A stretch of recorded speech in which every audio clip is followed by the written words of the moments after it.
तबीन की माँ तबीन से कहती है कि यान को अपने दिलो दिमाग से निकाल दो। जो कुछ था तुम्हारा माजी था, अब उसके बारे में सोचने का कोई फ़ायदा नहीं। शहरियार में कोई कमी नहीं और तुम्हें ये बात समझनी होगी। अयान को कभी भी अपने रिश्ते के दरमियान हम मत लेके आना, ये मेरी तुमसे गुजारिश है। और तुम्हारे लिए ये सब कुछ ही बेहतर है। जिस पर वो अपनी माँ से कहती आप फिक्र मत करें, सब ठीक हो जाएगा। जैसा आप कहेंगी वैसा ही होगा। क्योंकि अब भी वही चाहती है जो उसकी माँ चाहती है, क्योंकि अब वो अपने दिल की नहीं सुनना चाहती, बल्कि सिर्फ और सिर्फ इस बात पर यकीन रखती है कि जो फैसला उसके माँ बाप उसके लिए लेंगे वो सबसे बेस्ट होगा।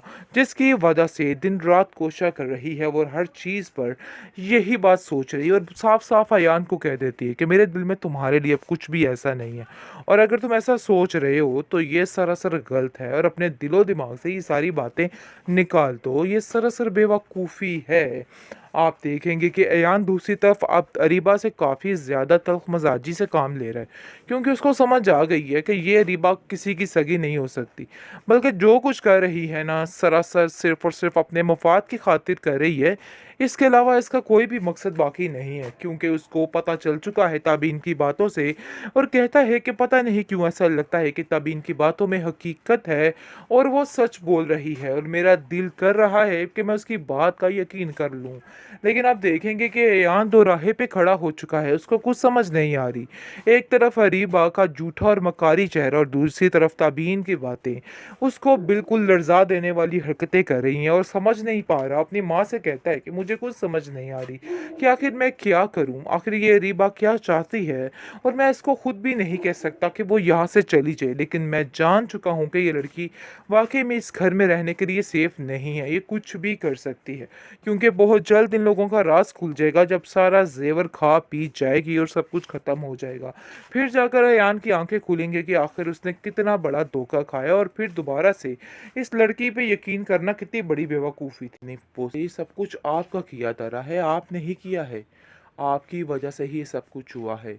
आपने ही कान भरे होंगे जिसकी वजह से आज ये मामला तय हुआ। तो यही करते हैं, बहरहाल पता नहीं ये लोग अब क्या करेंगे और कहाँ तक इन चीज़ों को लेके जाएंगे। फिलहाल अरीबा जो है वो ताने टिशने शुरू कर चुकी है अयान को और कहती है अयान ये बात तुम अपनी जहन में बिठा के अच्छे तरीके से रख लेना। तुम जो कुछ सोच रहे हो ना तो ऐसा कभी नहीं होगा, कभी भी। ये जो लड़की ताबीन है ना इस घर में नहीं आ सकती। तुम जानते हो कि उसने तुम्हारे साथ क्या कुछ नहीं किया, फिर भी तुम उसकी तरफ कैसे लिपक सकते हो, मुझे तो समझ नहीं आ रही है। जिस पर उसको कहता है कि जैसे तुम इधर आ चुकी हो ना, समझो बस वही हाल हुआ है। तुम भी तो इधर रह रही हो, तुमने क्या कुछ नहीं किया है, लेकिन इसके बावजूद तुमको यहाँ पे रखा जा रहा है ना, तो खामोशी के साथ तुम्हें ये चीज़ भी बर्दाश्त करनी होगी। क्योंकि मुझे लगता है कि तुम कुछ ज़्यादा ही बोल रही हो और कुछ ज़्यादा ही टेंशन ले रही हो। दूसरी तरफ काफ़ी एक्साइटेड हो चुके तबीन की माँ और कहती है कि बस जो कुछ भी हो जाए जितनी जल्दी हो सके ये रिश्ता पक्का हो जाना चाहिए, ताकि उसकी परेशानी दूर हो जाए। लेकिन जैसे ही वो अपनी बेटी, अपनी घुमंडी नकचड़ी लड़की रीवा के बारे में सोचती है तो काफ़ी परेशान हो जाती है और सोचती है कि आखिर कैसे उन लोगों का जीना महाल करके रखा होगा और ना जाने वो लोग कितनी बद्दुआएं दे रहे होंगे कि इसके सर पे थोप दिया गया है। इसलिए वो फिर दोबारा से कोशिश ज़रूर करेगी और अपनी बेटी को अपने घर लेके जाना चाहेगी। लेकिन जी आप देखेंगे कि वो सिर्फ मजबूरी की खातिर ही सब कुछ कर रही है। अब उसका दिल इस लड़की से उठ चुका है, क्योंकि जिस तरीके से बड़ी महफिल में जलील कर चुकी है रीबा बार बार अपनी माँ को, ये चीज़ उसकी माँ बड़े अच्छे तरीके से जानती है।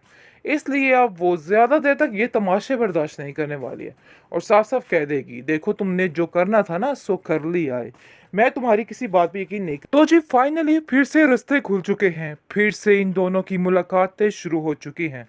यानी कि पुराना वक्त फिर से याद आएगा और बहुत जल्द सब कुछ ठीक हो जाएगा। इसीलिए अभी तक इसने शहरयार के साथ कोई आगे झमेला नहीं किया है, क्योंकि ये काम होना ही था। इसलिए वो साफ साफ कह देती है कि देखो यार मुझे तुमसे इस कदर हमाकत की उम्मीद नहीं थी।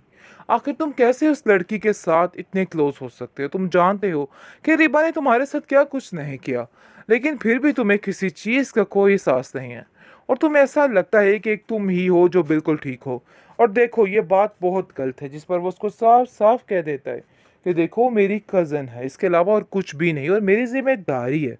इसके अलावा मैं उसके साथ कोई भी रिलेशन नहीं रख सकता, शादी का तो सोच भी नहीं सकता उसके साथ।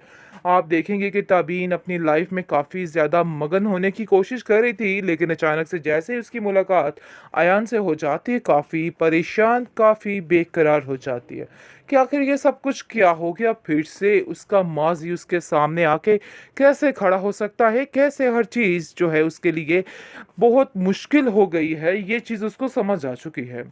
वो कहती है अपनी माँ से कि मुझे समझ नहीं आ रही कि आखिर मैं आपको कैसे बताऊँ कि ये सारे क्या माजरे हैं। लेकिन फिर भी खामोशी के साथ हर चीज़ का और वक़्त का इंतज़ार कर रही है कि आखिर उसके लिए कैसा वक़्त आएगा और उसके साथ क्या-क्या होने वाला है।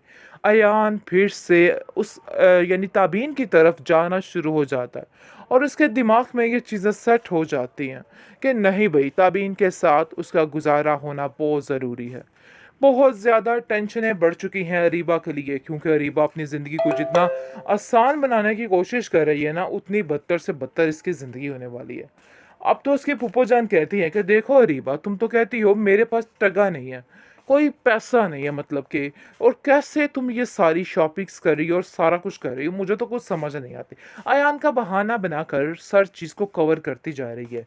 लेकिन बहुत जल्द ये औरत पकड़ी जाने वाली है और सारा कुछ खुल के सामने आने वाला है, क्योंकि अब मज़ीद ऐसा नहीं चलेगा। बहुत जल्द ये ड्रामा अपने इख्तिताम को पहुंचेगा। उम्मीद तो यही करते हैं, बहरहाल पता नहीं ये लोग अब क्या करेंगे और कहाँ तक इन चीज़ों को लेके जाएंगे। फिलहाल अरीबा जो है वो ताने टिशने शुरू कर चुकी है अयान को और कहती है अयान, ये बात तुम अपनी जहन में बिठा के अच्छे तरीके से रख लेना। तुम जो कुछ सोच रहे हो ना, तो ऐसा कभी नहीं होगा, कभी भी। ये जो लड़की ताबीन है ना, इस घर में नहीं आ सकती। तुम जानते हो कि उसने तुम्हारे साथ क्या कुछ नहीं किया, फिर भी तुम उसकी तरफ कैसे लिपक सकते हो, मुझे तो समझ नहीं आ रही है। जिस पर उसको कहता है कि जैसे तुम इधर आ चुकी हो ना, समझो बस वही हाल हुआ है। तुम भी तो इधर रह रही हो, तुमने क्या कुछ नहीं किया है, लेकिन इसके बावजूद तुमको यहाँ पे रखा जा रहा है ना, तो खामोशी के साथ तुम्हें ये चीज़ भी बर्दाश्त करनी होगी, क्योंकि मुझे लगता है कि तुम कुछ ज़्यादा ही बोल रही हो और कुछ ज़्यादा ही टेंशन ले रही हो। दूसरी तरफ काफ़ी एक्साइटेड हो चुके तब इनकी माँ और कहती है कि बस जो कुछ भी हो जाए, जितनी जल्दी हो सके ये रिश्ता पक्का हो जाना चाहिए, ताकि उसकी परेशानी दूर हो जाए। लेकिन जैसे ही वो अपनी बेटी, अपनी घुमंडी नकचड़ी लड़की रीबा के बारे में सोचती है, तो काफ़ी परेशान हो जाती है और सोचती है कि आखिर कैसे उन लोगों का जीना महाल करके रखा होगा और ना जाने वो लोग कितनी बद्दुआएं दे रहे होंगे कि इसके सर पे थोप दिया गया है। इसलिए वो फिर दोबारा से कोशिश ज़रूर करेगी और अपनी बेटी को अपने घर लेके जाना चाहेगी। लेकिन जी आप देखेंगे कि वो सिर्फ मजबूरी की खातिर ही सब कुछ कर रही है। अब उसका दिल इस लड़की से उठ चुका है, क्योंकि जिस तरीके से बड़ी महफिल में जलील कर चुकी है रीबा बार बार अपनी माँ को, ये चीज़ उसकी माँ बड़े अच्छे तरीके से जानती है। इसलिए अब वो ज़्यादा देर तक ये तमाशे बर्दाश्त नहीं करने वाली है और साफ साफ कह देगी, देखो तुमने जो करना था ना सो कर लिया है, मैं तुम्हारी किसी बात पे यकीन नहीं